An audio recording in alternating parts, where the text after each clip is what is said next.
ये उससे भी बड़ी ट्रेजेडी ये है कि इस नेहरू परिवार का जब आदमी प्रधानमंत्री बनता है अपने ही लोगों की बलि लेता है। नेहरू जी प्रधानमंत्री बने, इस देश के एक बहादुर आदमी जिसने दुनिया में जाकर के चैलेंज किया, आपके नॉर्थ ईस्ट के इलाके को कब्जा लिया, 40,000 लोगों की फौज बनाई और 26,000 लोग उस फौज के मारे गए। और यहां गाना लता मंगेशकर गा रही हैं कि बिना खड़क बिना ताल दे दी हमें आजादी बिना ढाल के। 26,000 लोग सिर्फ इंडियन नेशनल आर्मी के मारे गए थे, आजाद हिंद फौज के।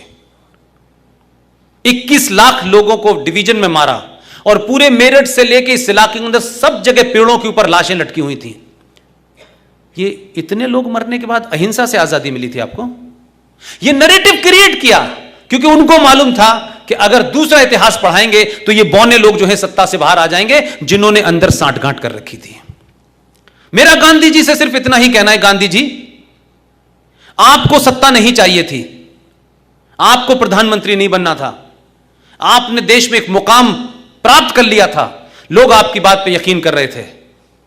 आपने देश को एक वादा किया कि मेरी लाश पे पाकिस्तान बनेगा, लेकिन गांधी जी आप हमें कहीं लड़ते हुए तो नजर आते, कहीं धरना प्रदर्शन करते तो नजर आते कि आपने देश के बंटने के खिलाफ कोई धरना दिया, प्रदर्शन किया, आपने जिद अटली, आपने नेहरू जी को भी साइडलाइन कर दिया होता तो हम मानते कि आपने कुछ ईमानदारी से काम किया। लेकिन आप किस किस बात पे अड़ गए कि 14 में से 1 वोट नहीं मिला, कहा कि नेहरू की हार तो मेरी हार है। आपने उस जमाने के हाई मॉरल ग्राउंड लोगों के उस इमोशन को एक्सप्लॉइट किया, उन्होंने छोड़ दिया। पूछिए एटली साहब जब हिंदुस्तान आए थे, क्योंकि भारत को जब तथाकथित आजादी के दस्तावेजों पे साइन हो रहे थे तो सीआर एटली यहां आए थे आजादी के बाद में बंगाल में, और बंगाल में जो गवर्नर थे उस गुप्तगू का पूरा जिक्र है, वो बातचीत जो उनके बीच में हुई है इट्स अवेलेबल। उन्होंने पूछा गवर्नर साहब ने कि ऐसी क्या वजह थी, सब चीजें तो फिजिल आउट हो चुकी थी, कोई रेजिस्टेंस नहीं था, आप भारत से क्यों गए? सीआर एटली का जवाब है कि सुभाष चंद्र बोस की वजह से हमारे यहां फौजों में म्यूटनी हो रहा था और हम उस रोक पाने में असमर्थ थे, इसलिए that was the right time कि हम अपना फेस बचा के निकल गए। लेकिन आपके मुल्क में जो इतिहास लिखा गया उसमें सुभाष चंद्र बोस एक वॉर क्रिमिनल है, उसमें भगत सिंह एक आतंकवादी है, यह आपके डॉक्यूमेंट में लिखा हुआ है। आपको लगता है कि पिछले 70 साल में जो हीरो बनाए गए उन हीरो को देख करके इस देश में कोई सुभाष चंद्र बोस पैदा होगा? कोई भगत सिंह बनना चाहेगा?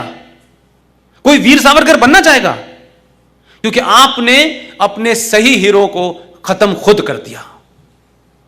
इसलिए बौने दलाल पैदा हो रहे हैं, राजनीति में पैदा हो रहे हैं, सत्ता तक पहुंचने के लिए कुछ भी कर लो। इसलिए भारत का प्रधानमंत्री नेशनल डेवलपमेंट काउंसिल की मीटिंग के अंदर, जहां 28 मुख्यमंत्री बैठे हुए थे, उसने कहा यह बात कि भारत के प्राकृतिक संसाधनों पे पहला हक मुसलमानों का है। यह ऑन रिकॉर्ड है, यह कल की बात है, कोई बहुत 5000 साल पुरानी नहीं है। इसलिए उस पार्टी को कोई शर्म नहीं आई, उनका इतिहास नहीं पूछा, ये कौन लोग हैं